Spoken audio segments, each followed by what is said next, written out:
Hey, what's up guys, it's Oakley, and this is going to be the Total War Rise of Mordor mod that's coming out with an interesting public battle balancing mod that you can download. So what this is, it contains essentially the fabric for Mordor, Isengard, Gondor, and Dale units.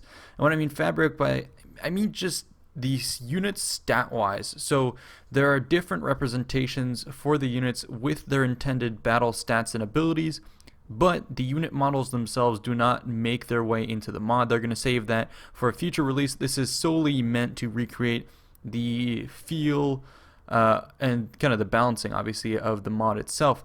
So they're going to have the different units of Isengard and Mordor, and they do show off some of the unit cards that are available. They've touched these up recently. So you can see that this is also a test for the UI, and they're welcome to any comments on not only battle balance, but how the UI looks, feels, and plays. So as I said, they have both Isengard and Mordor, and then they also have Rohan and Dale. Or sorry, Gondor and Dale. So they look great. I love the differentiation of the units, starting from the low-tier militia.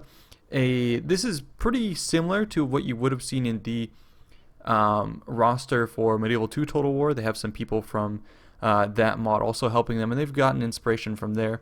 But then also it's obviously based in the lore, so you'll see a lot of copies from that.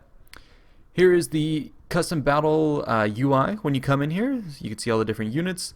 Gondor here having 3 different types of generals that you can select from: 4 spears, 2 pikes, 3 melee, and then they have a whole mix of archers after that.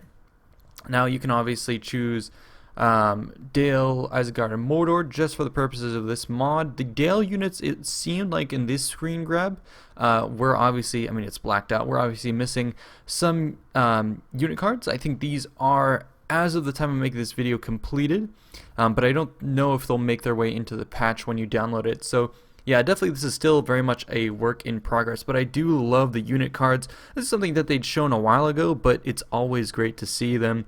I think almost every one of the new big mods has taken after the Age of Charlemagne style of unit card. I'm really glad that CA set the precedent. It just looks so much better, and seeing it with the Lord of the Rings units as opposed to the kind of stylized tile of Rome 2, yeah, that would have never worked with this.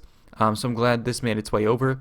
Interesting to see Isengard here with a Berserker general unit. I would have expected to see, I don't know, heavy elite Uruks, but obviously the roster is going to be expanded in the future. I know that Isengard, for instance, is one of the factions that they haven't really fleshed out too much on. Most of the work has been taking place in terms of Dale, Gondor, Rohan is next, and Isengard and Mordor are kind of in the back end.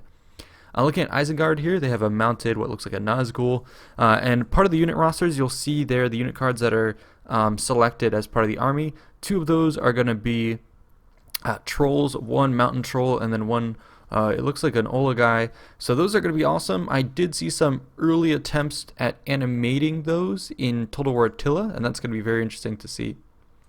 Next, when we move forward, these are a couple images shot from in the battle screen just to show you kind of the UI. Obviously, look at the top, the flags of Dale being flown there, and then when you're playing as Gondor, there's the flags of Gondor flying above and the crown of Elisar above the start battle button, and then they have the marble tile ringing the bottom. So that's pretty cool. And I do love the Swan Knight image that we just saw there.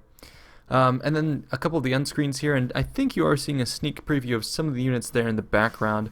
Not too much for the time being, but they do look freaking cool. Hopefully we will be able to share this with you guys in the future.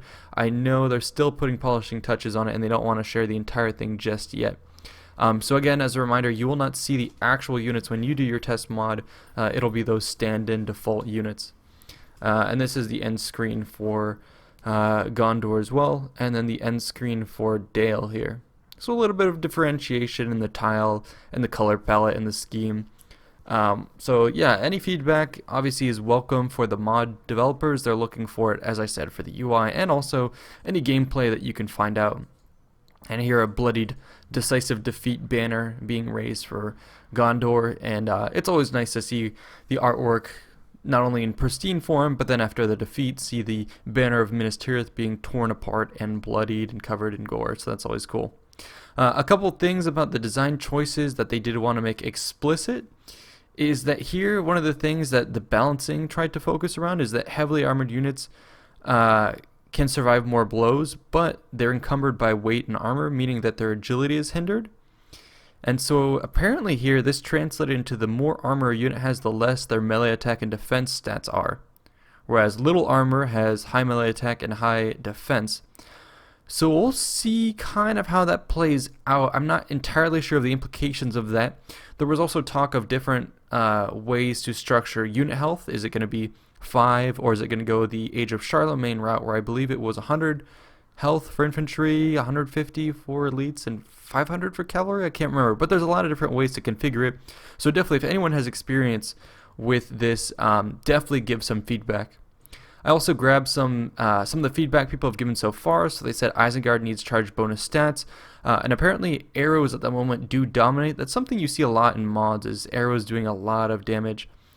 So for instance, here we have a unit in the images I'm showing in the background, a unit of Bardings firing at a unit of Berserkers, and just every couple volleys here taking out 12 men in this instance. In 1 or 2 volleys, and then as they close the gap, there's going to be more and more damage done. So apparently people said the arrows do too much, armor isn't helping out enough. They needed a difference between long bows and short composite bows, and to make more noticeable differences in damage, range, reload speed, and spread. Fixed pikes so they actually work. They're broken at the moment, make orc goblins able to walk and run faster than humans. So little things like that I definitely recommend you guys give it a test. And give feedback, because this is one of the mods that I think really needs to help, because when it comes out, it's going to be played the hell out of. So yeah, definitely contribute if you can. And that is it for the spotlight. We'll be able to share more with you in the future, but this time it's just going to be a unit balancing opportunity. So dive into it if you'd like. Anyways, check the links below and stay tuned. See you in the next one. Bye bye.